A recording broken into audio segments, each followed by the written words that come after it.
Hello, everyone, and welcome to our webinar on PR measurement with Shonali Burke. We are very happy to have all of you here today.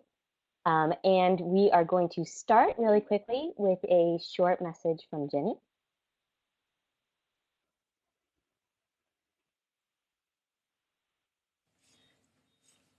Am I recording? I'm recording. Hey everyone!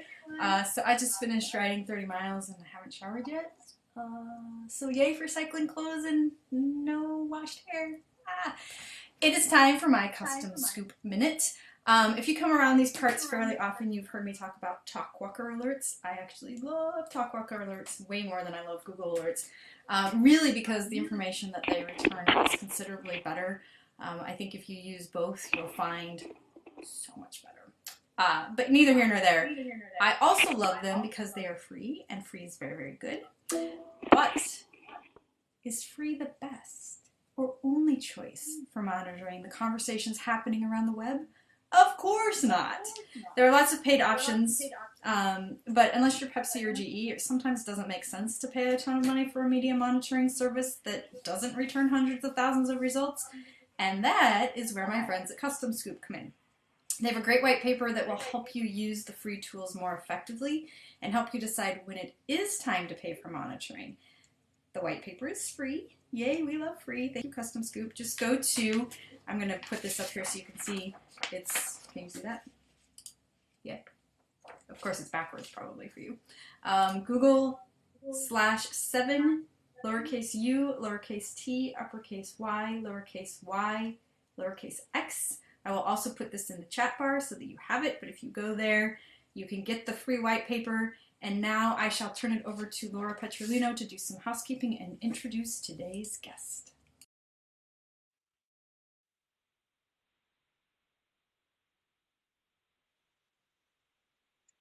Okay, well, first of all, we will be here for an hour and it's full of great information. So go run to the bathroom really quick, fill up your water bottles, be ready so you can make sure you don't miss any part of it.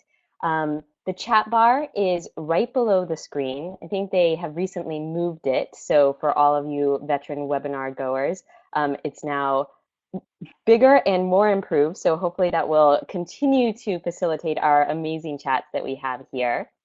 If you are logging in for your audio on the phone, you might not be able to see the slides. So if that's the case, if you can log in through your computer for the audio, then that would be optimal. If not, don't worry, we'll send out a recording after the webinar is over. Make sure that you use hashtag SpinSucksPro to ask questions on Twitter and tweet SpinSucks or Shonali. Or you can, of course, just ask questions in the chat bar and we'll be grabbing those for you throughout the webinar. Like I said, this will be recorded and we'll send it all to you this afternoon. And after the webinar portion, Jenny will lead a live Q&A for the last 10 minutes. So, and if you have any questions you think of later, we'll make sure that we can send them to Shonali or to us so you can get those answered as well. So with that being said, I now want to hand it over to Shonali Burke, the PR measurement boss herself, and enjoy.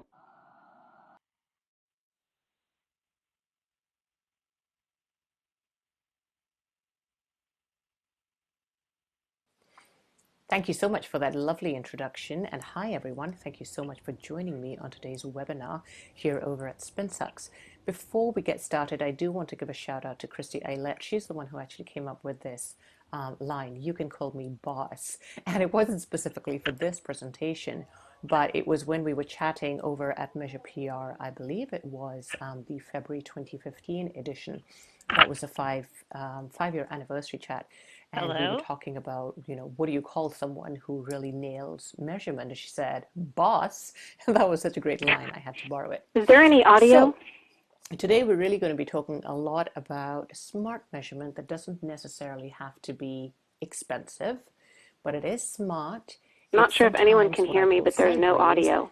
And it is irrevocably tied to your business's objectives. Before we go there, though, what usually happens when we start thinking about measurement, or even worse, social media measurement? Well, we usually have a lot of quote unquote consultants or gurus, and they'll talk a lot about what they're doing on Facebook, what they're doing on Twitter. But when you actually get down to how is this helping to drive the business forward, the answer is more often than not, I don't really know, but let's see if somebody else has that answer, right?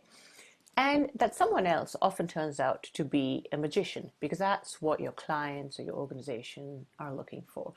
They want a magician who can come in and magically wave a wand and say, here you go, here's what you're doing in social, here's what you're doing in media, and boom, here's your measurement solution. Well, I have news for you. Unfortunately, there are no magicians around. They might be, but they're probably playing on Broadway or in Las Vegas. And they're certainly not in the field of PR measurement. What tends to happen with measurement is that more often than not, we are not starting with our goals in sight. And because of that, what ends up happening is we put the cart before the horse. We say, we're going to do this, and this initiative is so fancy, and that tactic is going to work great.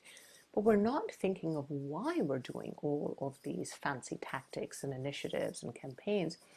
We're not thinking of how they really tie back to the bottom line. So, before we start planning our strategies and planning our campaigns, the very first thing we have to do is stop. Yep, we actually have to stop and think, and then we have to ask ourselves a couple of questions. And these are, first of all, what are we trying to do? We have to be able to answer that question. And second of all, even more importantly, why is it important? Sometimes it takes a lot of asking to get to the answers for these two questions, especially the second one. But it's really, really important for us to keep on asking, because if we don't do that, then we're never going to get to the answer. And if we don't get to the answer, we really don't have a hope in hell of applying smart strategies, smart tactics, and smart metrics to our campaigns.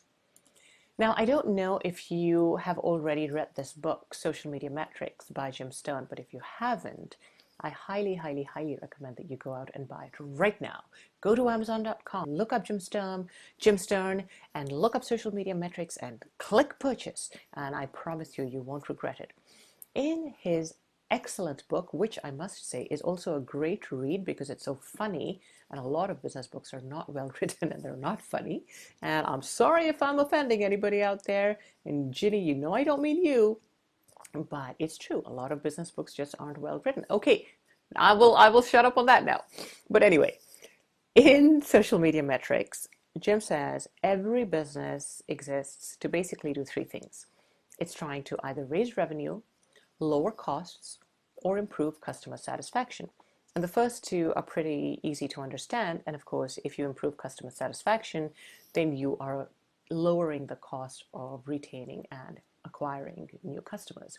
So every organization, whether it is a for-profit or a non-profit organization, is trying to do one or more of these three things.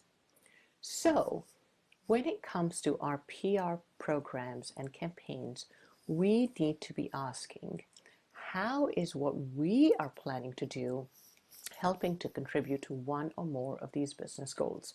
And so you remember those two questions that I talked about? What are we doing and why is it important? It has to tie back to what you see on this slide. Now, before we start talking about good measurement, let's get bad measurement out of the way. And these are what I call the 7 deadly sins of bad measurement. You can see them on the slide in front of you, so I'm not going to read them all out to you, but I will reinforce a couple of things. I've already talked about why it's really important to figure out what we're trying to do, i.e., what we're trying to achieve. We just saw in that previous slide how important it is to tie our work to business outcomes. And then a couple other things that we see quite often as common mistakes are, one, when people get stuck counting impressions. And even today, this happens far more than anyone will care to admit. And I've also seen several instances where old world metrics and counting of impressions simply gets transferred to the social media plane. and people start counting Twitter followers and Facebook fans and so on. And all of that's fine, but you can't get stuck in doing that. The second thing that we see very often is that research does not play a part in our work and in our campaigns. And that's really, really sad, because research can show us so much. It can tell us what our audience wants. It can tell us what's important. It can tell us the kinds of things that will resonate with them. And doing some research up front, or even looking at secondary research, if you don't have access to primary research, can be hugely beneficial. Another big no-no that we see pretty often is when people don't set out quantifiable or time-bound measurable objectives. I see very often people saying, well, we want to generate buzz, we want to drive awareness, and I get that. But what does that mean in quantifiable and time-bound terms?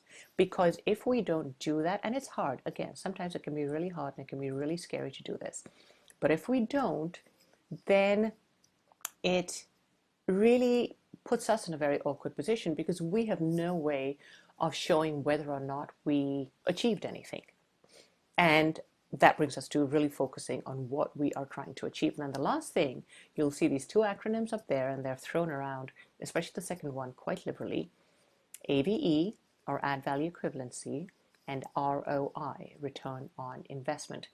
Now, for those of you who are not familiar with AVE, add value equivalency, is essentially the practice of equating earned media to paid media. So if you were to secure, if you were in charge of your company's advertising efforts, and if you were to secure or place a full page ad on page 8 or whatever, but you also secured an editorial piece that was that same size, AVE would say, well, this is how much that earned media cost in terms of the cost of the actual ad. And that is really inaccurate, because paid media and earned media are two completely different things. It is not an apples to apples comparison. And in fact, my friend Richard Bagnall wrote a great post a while back on why, I think it was either 16 or 26 reasons AVE should be discredited. So if you just do a quick search, you'll find it. Reagan also republished it recently. But he gives a full list of reasons why you shouldn't use AVE. And the fact is that the industry, by and large, has discredited AVE. However, it is built into a lot of measurement systems and programs because it was one of the ways people measured. So I think Ginny told you a while back on another webinar, and she has mentioned this several times over at SpinSucks, when our clients are hell-bent on a specific type of metric, sometimes you can't argue them out of it, and sometimes it's just not worth fighting the battle. But what we should be doing is providing alternative metrics and providing better metrics that really prove our point, so that we don't have to rely on AVE, and slowly we can wean them off of it. And the second acronym that I'm going to touch on is ROI. ROI is a great formula. Return on investment is something every businessman or woman wants to know about if they're thinking about their business correctly. The problem with using ROI in the PR context is that most PR folk do not understand how to calculate ROI. And so they'll start coming up with all sorts of different acronyms, not just return on investment, but return on influence and return on integration, and return on this and return on that sound great, but don't really tell you anything. I believe what we are trying to get at through PR measurement is really proving the value of our programs and proving our value to business results, tying our programs to business results, so that we can say what we do is working and what we do is important. And that's why I kept a screenshot from another Measure PR chat, as it happens, from 2014, where Katie Payne, who many of you will know as the Queen of Measurement, and I heartily concur, and as she says, most PR programs are better measured by cost-benefit analysis rather than ROI. And that's really a much simpler way of looking at it. Now, if you have gotten to the point where you are really calculating ROI the way your CFO calculates ROI, that's super. But if you don't know how to do that, stay away from using that term. So, PR measurement. What's the formula? Well, I hate to tell you, but there really isn't a formula except a SMART process. First, you can listen to what's going on. You can analyze the results that you're getting in, and then you can implement the results of that analysis and improve upon your programs. And just like a good old shampoo, you will lather, rinse, repeat, lather, rinse, repeat, and lather, rinse, repeat. And I'm starting to sound like Phoebe in Friends, so I'm going to stop on the lather, rinse, repeat bit. So now I want to take you through a couple of case studies that show how we did this, not just from the listen, analyze, implement, and improve point of view, though that is the process that you will see in here, especially in the first case study, but also to show you how smart social PR strategy and smart measurement really go hand in hand. You can't really have one without the other. And so when I teach at Hopkins or at Rutgers, for example, I really try to get my students to focus on why something is important, how we know it's supporting business objectives, and then how are we going to put it in place and measure it. So the first story that I want to tell you might be familiar to some of you, especially those of you who have been part of the SpinSucks community for a while now. This is the case of the Blue Key, and it's one of my favorite campaigns to talk about for all time, I think. This goes back to 2011 when we were working with USA for UNHCR, which is a 501c3 based out of Washington, D.C. And we were charged to strategize and implement a digital PR campaign to raise an awareness of this new campaign that they had, to raise awareness around this new campaign that they had. So what was the Blue Key campaign? Well, USA for UNHCR is a nonprofit, as I said, based in DC, and they raise funds and awareness around refugee issues. Their mandate is to work within the United States because there are other organizations similar to them and affiliated to the United Nations High Commissioner for Refugees that work in other countries.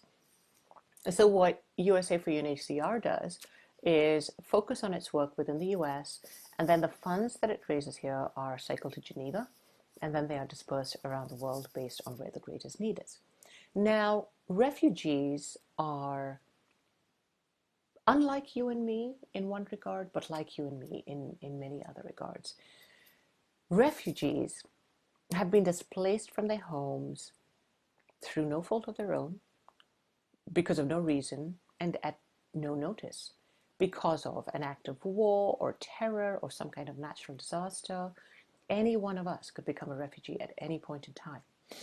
And we wouldn't know when we could go home, if we could go home, and some refugees never ever go home to the place that they may have originally considered home. So the interesting thing about refugees is that once they are resettled, and as I said, sometimes they never go home and it can take years for them to be resettled, but once they are, they integrate really well into society. So someone could be walking down the street across from you, and you might not know that they're a refugee. So when it comes to the actual refugee issue, they are a people who really don't have a voice. And the other thing that they don't have, that you and I do have, is a key to their own home. So the organization seized on this motif of the key and came up with this $5 pin or pendant that you could purchase from thebluekey.org, a microsite that they had set up for the campaign. And the idea was that the more people who purchased these pins, who purchased these pendants and displayed them or wore them or gave them to others as gifts, the more people would start to ask questions about what the origin of that blue key was. And in doing so, a conversation would be sparked, and slowly, incrementally, awareness of this issue would grow. So it's a really lovely concept. And the goal that year, this was 2011 when we worked with them, was to to sell 6,000 keys by the end of that year. Now, it's a very noble goal. It's a very noble cause, a very noble mission, but how do you raise funds and awareness around a cause that is basically voiceless? Well, what you do is you find people who have that voice, you cultivate them into becoming a community around your cause, and then you motivate and empower them to tell your story for you. And that Blue Key Champion strategy was really core to our strategy. That's what we came up with, and it's no surprise to some of you that you can see Ginny featured here. So what we did when we started to research the campaigns, this is going back to one of those 7 deadly sins where people don't do enough research. What we did was look for a range of people who were very active online, who had influence in the blogosphere among their communities. We looked at a wide range of networks, and we had a few different criteria. We wanted to see the size of their network, we wanted to see the reach of their network, we wanted to see whether or not they were interested in refugee issues, but larger than that, we wanted to see if they were cause passionate in general, if they were helpful people, if they were the type of people who willingly lent their voices to support causes. And most importantly, we looked for people who were very, very engaged with their communities. So it didn't matter necessarily if somebody had 500 Twitter followers and somebody else had 20,000, Ginny. But more than that, we were looking at people who really spent time in engaging with their community. We reached out to them and we asked them if they would come on board as Blue Key Champions, and pretty much everyone said yes. We asked them to do only 2 things. We asked if they would, number 1, purchase their own Blue Key, and it cost only $5. So it made great sense for these champions to purchase their own keys, because you couldn't really be a champion if you didn't have your own key. And then the second thing we asked them to do was to share the story of the campaign sometime during the campaign, but that was it. We did not have any restrictions on whether they wrote a post on their own blog, wrote a post on somebody else's blog, wrote a post on the Blue Key blog that we actually set up and then managed for the client. We didn't care where it was written. We had no control over what was being written.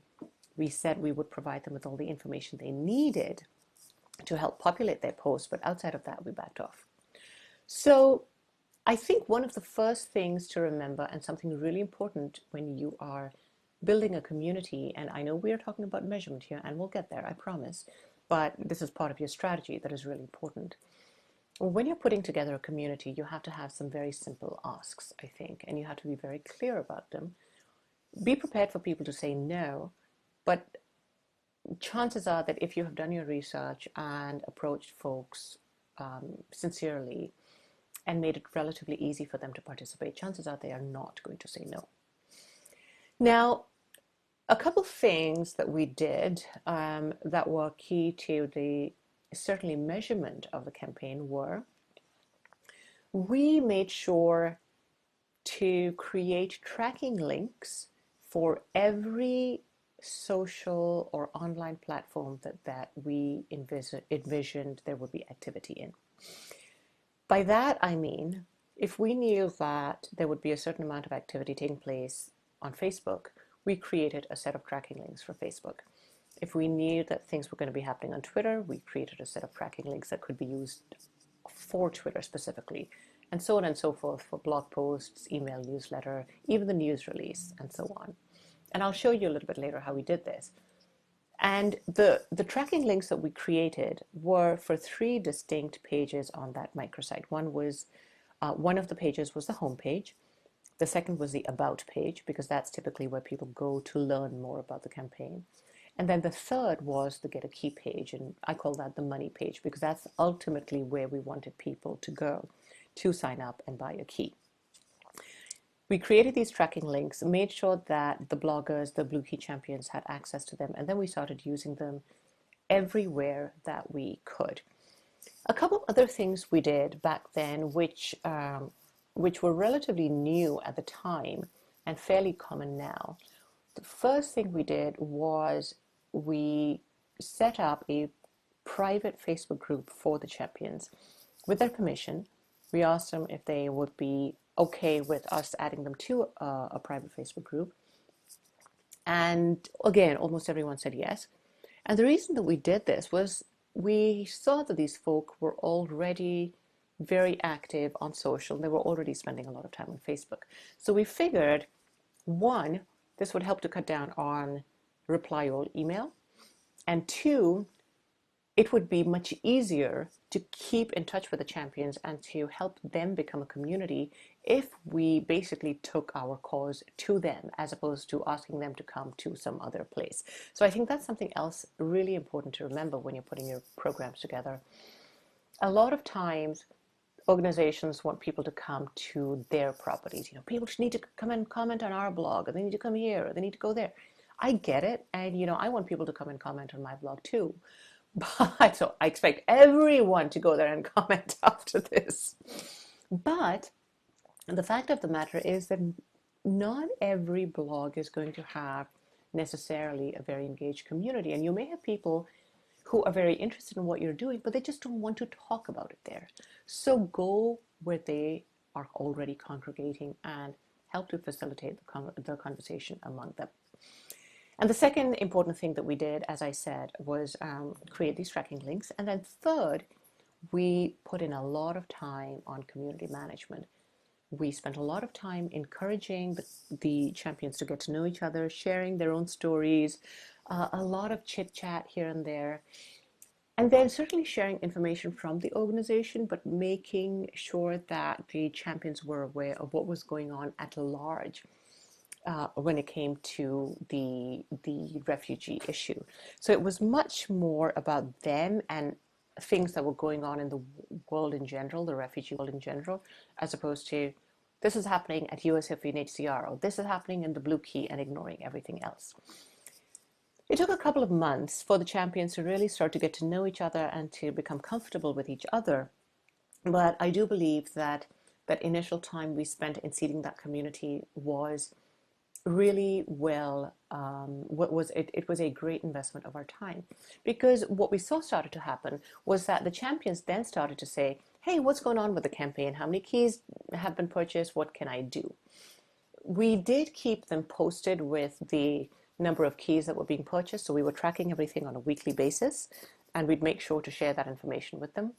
And then once they said, hey, what can we do to help move the campaign, we knew that we could now really empower them even more to take the story forward, the story of the Blue Key forward, and really give them ways to activate, as it were, their own championship. So taking it from a somewhat introductory level to a much more active, engaged level. So one of the champions, actually, I believe it was when he was commenting on the blog post written by another champion, one of these champions, Matt Lacasse, came up with the idea of doing a tweetathon, i.e. tweeting from morning till night about the Blue Key, using the Blue Key hashtag. And the minute he said that, I was like, yes, absolutely. And in fact, the idea of a tweetathon was something that we had put in our initial strategy, but we did not even go out with it in the beginning, because we knew that until and unless we had a strong community, something like that would really fall flat in its face.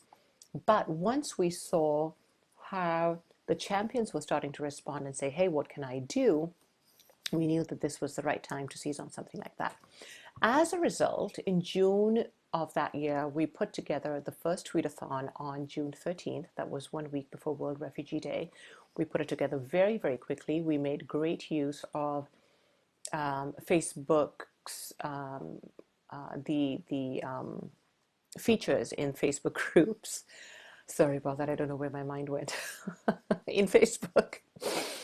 But we, even back then, Facebook had started letting you create documents in the groups and uploading files as well. So we created a real simple schedule for the tweetathon. So it was basically every hour we created a slot and encouraged at least 2 champions to sign up. And then we knew that, for the next hour, who would take it over and so on. We made sure to share all of our messaging in the group. So similar to how you would create a media kit, we basically created a champion toolkit. And we had done this early in the campaign. And that's where we saved the tracking links. We saved, kind of the 411, the talking points of the campaign, important facts about refugees. The organization had fielded an omnibus survey a few months prior. So we were able to use the results of that to give them other hooks to use for the tweetathon. And then we went out with it. And the results of that tweetathon, as you can see from the slide, were really incredible. We had no idea what was going to happen because we had never tested anything like this before. But as you can see, more than half the key purchases from that week came from the tweetathon. There was a significant increase in web traffic, and the number of people who were tweeting about and the number of tweets that were tagged with that hashtag was incredible. It led us to bringing on more champions, and it led us to really also understanding that when you are tracking what's going on, because we were tracking all of this in real time, and you can see what's working, then you can really start to change your strategy or amend it so that you are supporting your business outcomes even more strongly. And that's what this slide really starts to show you. The top blue line that you see, those were about 6 weeks for the first phase of the campaign, early May through the end of June. And that blue line that you see is kind of the ebbs and flows of traffic during that time.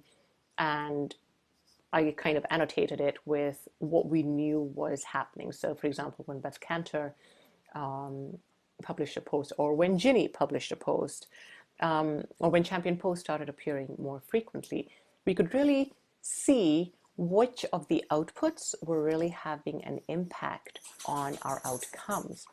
And also, these pie charts are really interesting because you can see especially from the campaign traffic chart, how we were able to segment traffic between Twitter, the blogs, Facebook, the news release, and so on. And it was fascinating to watch this over time, because what happened at the start of the campaign was that the news release actually had the biggest piece of the pie. Then over time that shifted and it became the bloggers. And then once we had the tweetathon and we saw how the tweetathon took off, it really started to become Twitter. Tracking on a consistent basis, tracking in real time, watching and pivoting was really what allowed us to adjust our strategy moving forward. And so you can see that here, once we knew that there was a great asset in the form of a tweetathon, we made sure to do that for several months in the rest of the campaign. I think we may have skipped a month or two here or there because either something else was happening or there was a reason to not do it. But especially towards the end of the campaign, you can see how that graph really starts to trend higher. And what was very interesting was that the champions became so engaged in the program and in the campaign that they started throwing down challenges. Hey, if Kiki L'Italienne, who you can see on this slide, she threw down a challenge during her hour, I believe this was for the November tweetathon, that if 10 keys were purchased during her hour, she would sing Private Dancer on YouTube. And for her community, that was huge because they love Kiki. And so she did exceed the number of keys purchased in her hour, and so she had to sing Private Dancer. So it was really, really fun. We did exceed the campaign goal. And one of the things that I want to point out to you is that campaigns like this are rarely about simple fundraising, because when you think about it, 6,000 keys at the rate of $5 a key is $30,000 once you factor in the production costs, shipping costs, etc. How much is really left for the organization, right? Not very much. The point of campaigns like this is to really build community, because what you want is you want people who are opting into your messages. You want people who are opting in and signing on and saying that I'm interested in what you're saying, so that the cost of acquisition ultimately becomes lower. You have people saying, hey, I'm here. Yeah, what do you have? Give it to me. And ultimately, the cost of converting them to customers, long-time customers, retaining donors, sustaining donors. I think I said retaining donors. That doesn't even make sense. So I think what I meant was retaining donors. um, but ultimately, if you have an audience that really knows what you're about and that is engaged with what you're doing, keeping them interested and keeping them invested becomes much easier over the long haul. And that is a strategic business decision. Now, the second story that I want to share with you is another nonprofit campaign. As it happens, we do work with for-profit organizations. Don't think that we only work with nonprofits. But this was another very fun campaign to work on. And I suspect it might be similar in circumstances to what some of you may go through. This was in 2012. We worked with Oxfam America to put together their blogger outreach program for International Women's Day. And it actually, we only had a couple of weeks to work on it. So it was pretty intense. And what it was about was that year for International Women's Day, which of course comes around every year on March 8th, but that year, Oxfam America wanted to encourage people to host their own private IWD parties. And this didn't mean it had to be a big fancy party. What it meant was they had created a very nice IWD kit that they had posted on their website and that you could download. And they wanted you to download that and then get a few girlfriends together, maybe women who inspired you, and say, hey, I think you're awesome. I want to celebrate IWD with you. Now, what they had created for that year were, excuse me, I've gone to the wrong slide. What they had created for that year were a couple of things. They had on what you can see behind the award is this e-card. There were 2 e-cards that they created, and they wanted people to go to their website and send the e-cards to women they admired. And then the second thing that they created was this award that you can see, this Oxfam America IWD award, that you could download from their website, print it out, and give it to one of your friends at your private IWD party. Now, the idea of doing the e-cards was basically to get people to their website so that they could hopefully get people signed up for their advocacy brigade. This is the community that they can then reach to when there are advocacy efforts underway. As many of you may know, Oxfam America does a lot of work for women around the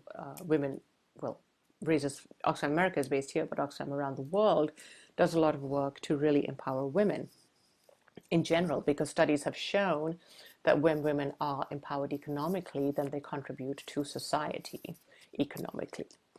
So the advocacy community is very important to them because it allows them to get their voice heard.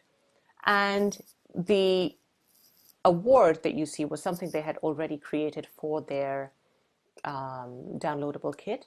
And so we said, hey, you've already created something really nice here. Can we use that as a mechanism for our blogger outreach as well? And they said, sure. So we created an online version of it. So when we started our outreach to the bloggers, and again, we did a lot of research. We looked at folks who wrote, again, about nonprofits, nonprofit campaigns. But we also looked at people who wrote about women's issues, women empowerment, women in business. And we wanted to make sure that we reached as wide a swath of these people as possible. And then we went out to them again with 2 very simple asks. We said, here's a campaign. And these are 2 things that would be really fun for your community to do.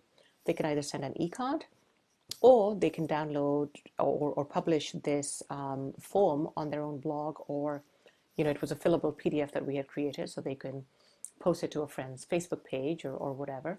And for you as a blogger, this is something really fun that you can give to your audience to do as well.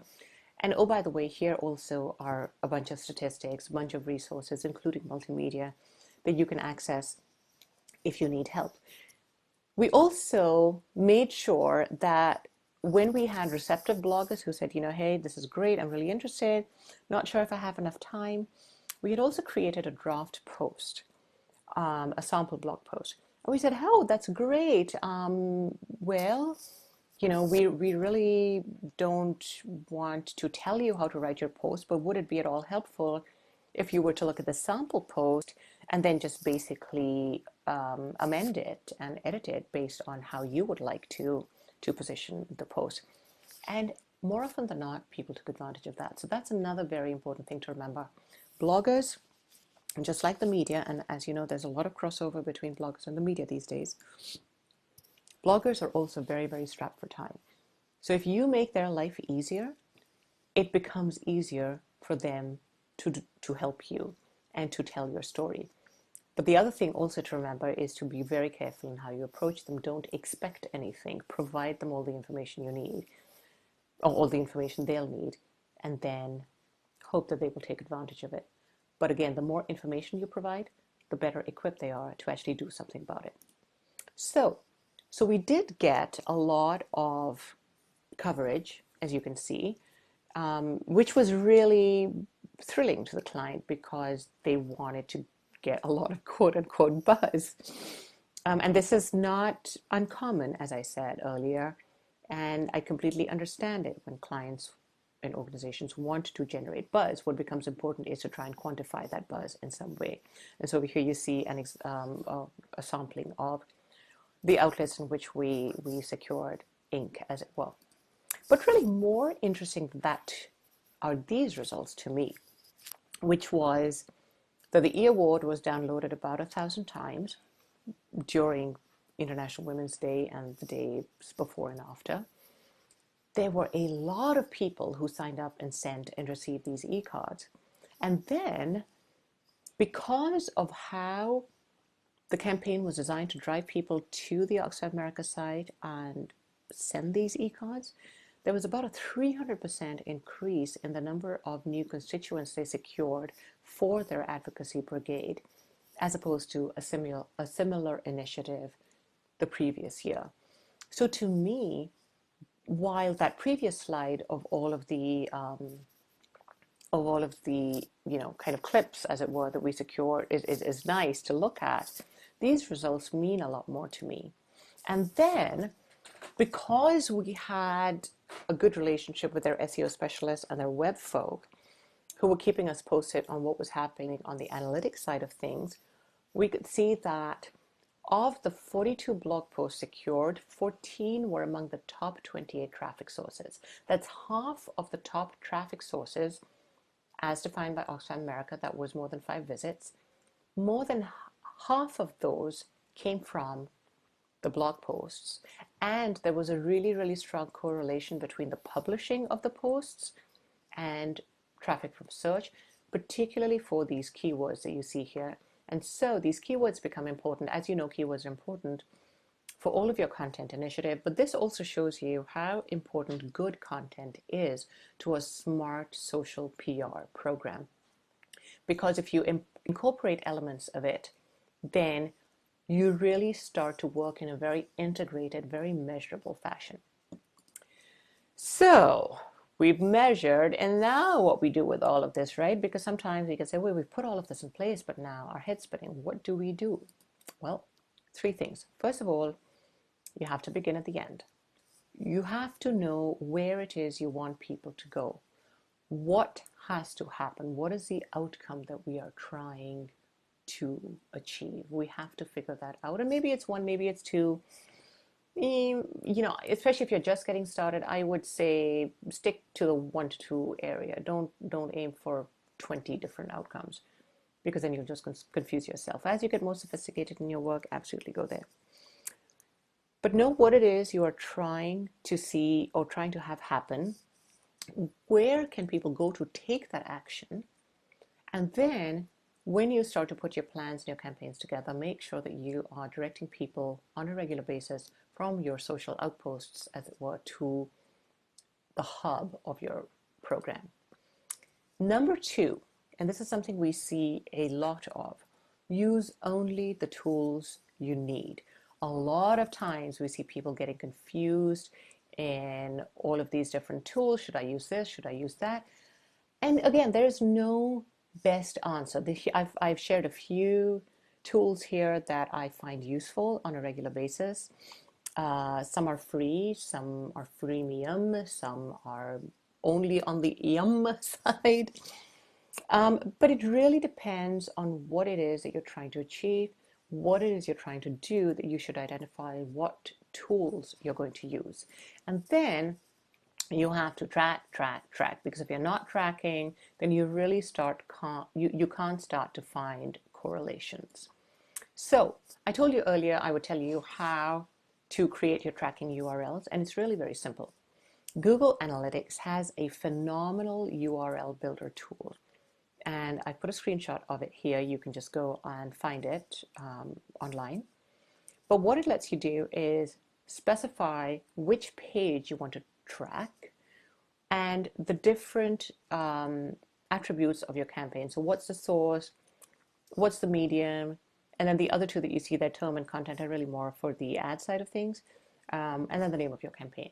So this was what we used to generate those tracking URLs for the Blue Key campaign. And once we generated this URL, we simply shortened it. At the time, we used the Google shortener.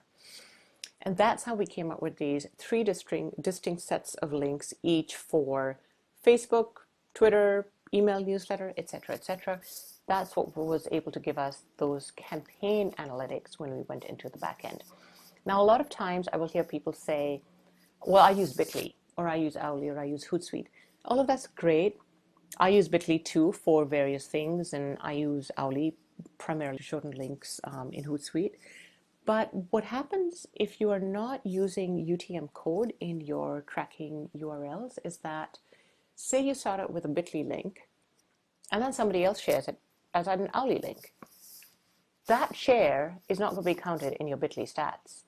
The only way you can actually get a sense of, for the most part, what's happening with that URL is to embed UTM code in it. And that's why Google Analytics URL Builder is such a great resource and tool. So I highly recommend you get familiar with it and start to use it.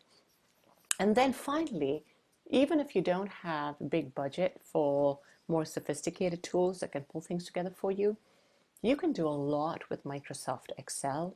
And of course, none of this makes any difference if you're not putting your own brain power into it. So if you do nothing else, you have Google Analytics, Microsoft Excel, and your brain.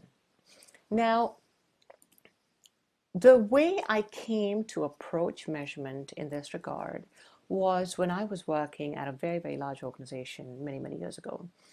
And they wanted PR to quote unquote generate buzz. And of course, by now you know how much I love that term.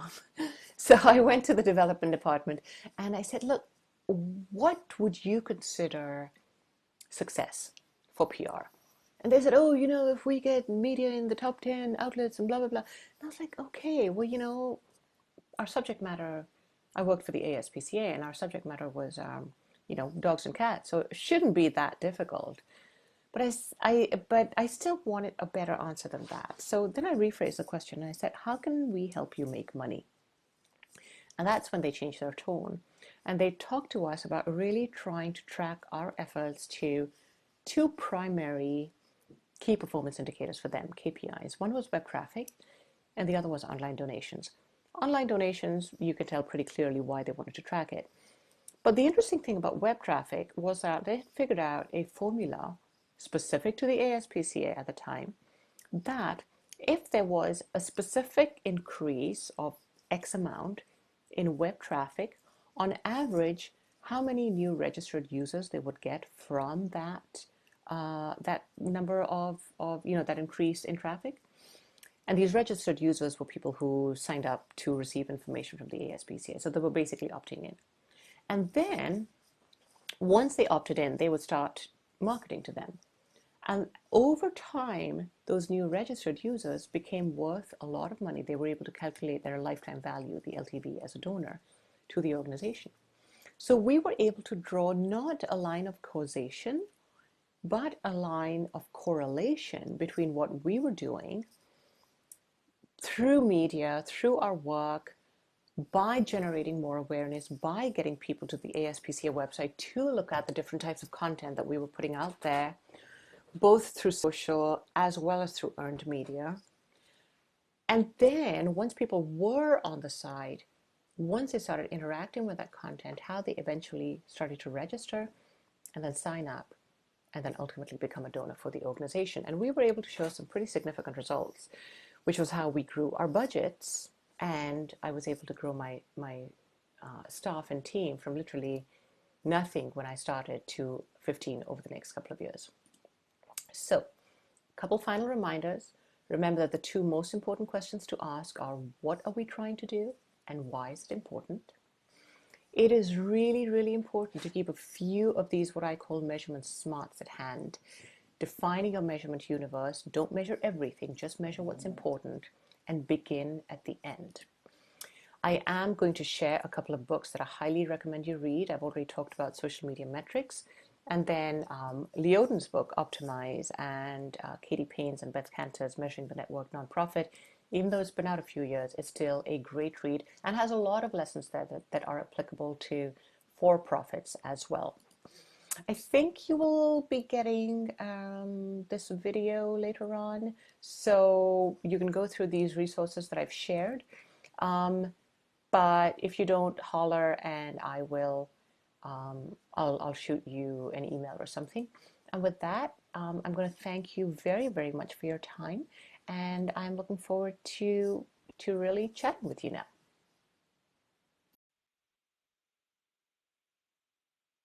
Thank you, Shanali. This is Jenny, everyone. If you saw it in the chat, I've been called a geek and a troll and toll booth operator. So that was fun. But as a little warm-up question, Shanali, Laura would like me to ask you what your pirate name would be. My pirate name? Oh gosh, it would I know, probably. it's kind of a hard question. Well, I mean, you know, because we're talking about being a movie star, and then suddenly we go from Bollywood to pirate. Right. I'm guessing it would have to start with R. It would have to start with R. Pirate R. R. I feel like it would have to be something with your Bollywood experience. I don't know. Can I think about that and get back to you? I don't know. Do pirates even have names? Pirates are all like one-eyed Jack and three-legged, you know. What would your name be? So I'd probably be four-eyed Rosanna or something like that. Or dog lovers. Yeah. Woof woof. Trisha. I don't know. All right, so let's get to some serious questions. We've got about 7 minutes, so we'll go through some of these really quickly. As a communicator, and you are, I can almost guarantee 100% that you are often asked just to get coverage. So how do you translate getting coverage, which is what clients think that PR is and think that that's what they want, to actually helping them increase whatever, you know, sales or customer satisfaction or decrease costs or whatever their KPIs happen to be? Okay, that's a really, really good question, and you're right, we do get asked that all the time, and almost every new consulting inquiry starts with, well, I'm looking for someone to do PR, and then of course you start talking about what exactly is that definition of PR. Right. I really try to, you know, Jenny, I just asked that question. I said, what is this going to do for you? How is this going to help you make money? Do you know the answer to that? Because the answer to that is not always straightforward, and sometimes it can be multi-layered, and sometimes it can take a lot of time. But you at least have to have a sense of how everything will flow and what the correlations are going to be. Because if you don't know, and again, you know, you have talked about this frequently, and I have as well. Correlation and causation are two different things. So especially in PR, we can't often say this definitively caused that. But we can if we are tracking everything consistently and watching what's going on, and we know what our outputs are, we know what else is going on. We're tracking and listening for external factors as well. We can say, okay, with all of these things happening, these were the circumstances. It was likely that there was some kind of connection, which is very different than saying this definitively caused that, right? Right. So what often happens, I think, is a client, because there is such a poor understanding of what public relations really is and the many ways in which you can practice public relations well, the common perception is that it's all about publicity and that publicity is automatically going to lead you to get X number, X increase in sales or whatever. And sometimes that does happen, and oftentimes smart publicity can lead to those kinds of boosts, but it's not necessary that it will happen immediately or it will happen right away. And what happens if we get publicity in the wrong kinds of Right. outlets? Is the Right. wrong kind of Right. publicity? What if the story that the media want to pick up on is not the story that your client wants out there? All of those things. So I really push back and I really say, why? Why? I really try to walk my talk. Why do you want to do this? We had a client who worked with last year, and they were wonderful. They're just getting started on their PR efforts, and they kept calling and saying, we need to do a press release because this fantastic thing has happened and that fantastic thing has happened. And I said, look, I can do a press release for you. I'm a very good writer. Right. I'll write you a Right. great press release. And if you want to pay a lot of money to a very expensive wire service, then I'm happy to facilitate that for you. But what's the point? How is this? Your clients already know that this thing is happening. Your prospects, your network already knows about this. So how is this doing a press release about this going to help you? And it took about 4 months of pushing back on that, saying, I can do it for you, but why do you want to waste your money? That they actually engaged in a much more strategic conversation, which actually led to some really interesting foundational work. So I really try to get them to think about that question. It's a hard question to think about. It's a hard question to answer, but it's really important to start the process. It absolutely is. And it's funny when you push back on that. I'm convinced that there's some sort of, especially for startups, there's some sort of school that we don't know about where everybody talks about in this school that this is what you have to do. You have to get your name in ink and you have to send out as many press releases as you can, and that's how you're gonna get your name in ink. And so when they come to you with that kind of stuff, they're just like, oh my gosh, it doesn't do anything. Yeah, I know. It's frustrating. It's really, really frustrating. And then the other downside to this is that because the downside to everything being, well, it's not a downside. Let me take that back. But because there is so much self-help out there now, which is good. It's good that Sure. people Yeah. can educate themselves. We have all been there and we all continue to educate ourselves. However, it does take smart thinking. And that is not something that you can just develop overnight if you're thinking of the short wins, or you have we know there are God knows how many consultants and even agencies who will blast hundreds, if not thousands, of pitches and news releases out using databases. Yep.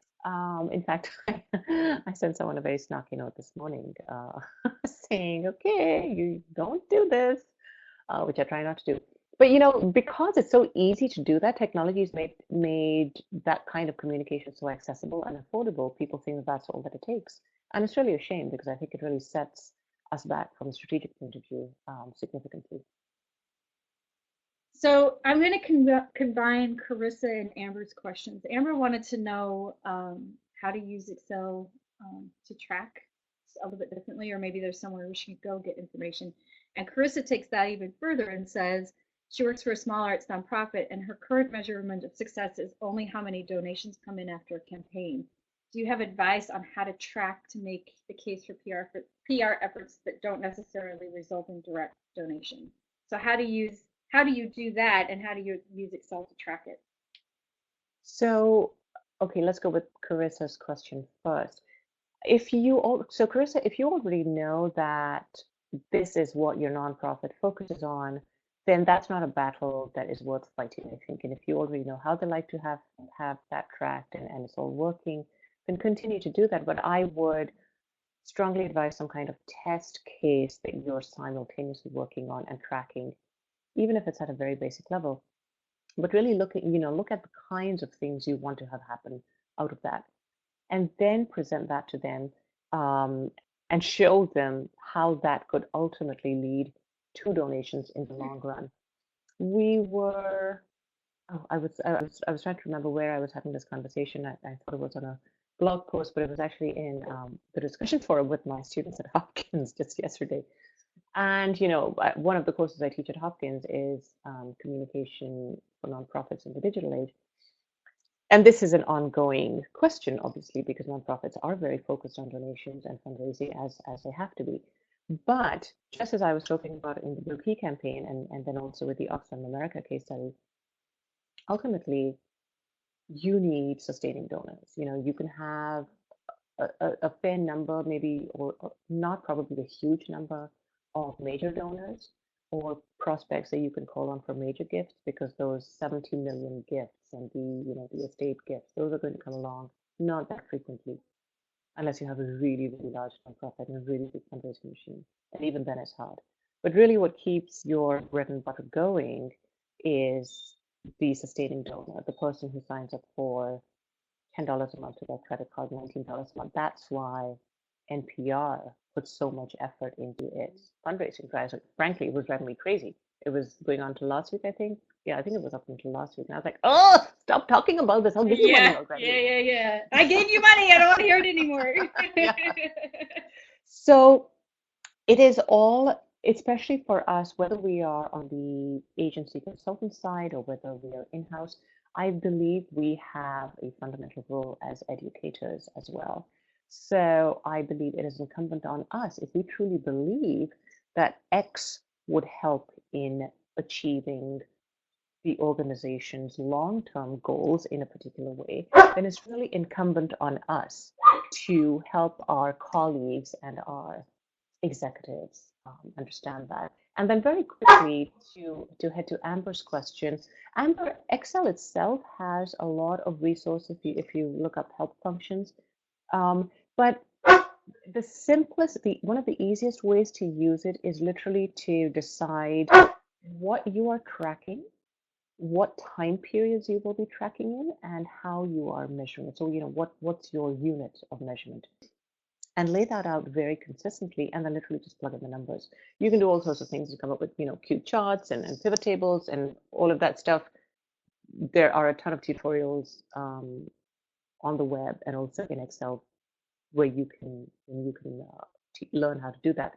But what we do is really we list everything, and we track what we are putting out there. We track what we're getting. We track coverage. We just create lists. And depending on the units of measurement, we are constantly putting those down as well, because it's only when we do that consistently over time that we can see if there are any trends or any correlations. I hope that helped. Thank you so much, Shonali. We are at our end, and apparently Jack Bauer needs to go for a walk because he keeps barking at me. But we really, really appreciate it. PR measurement. We did record this, so we will send it out. You'll get an email from me probably in about an hour or so after I've walked the dog, obviously. And with that, I will let you back at your days. Thank you. Thanks so much.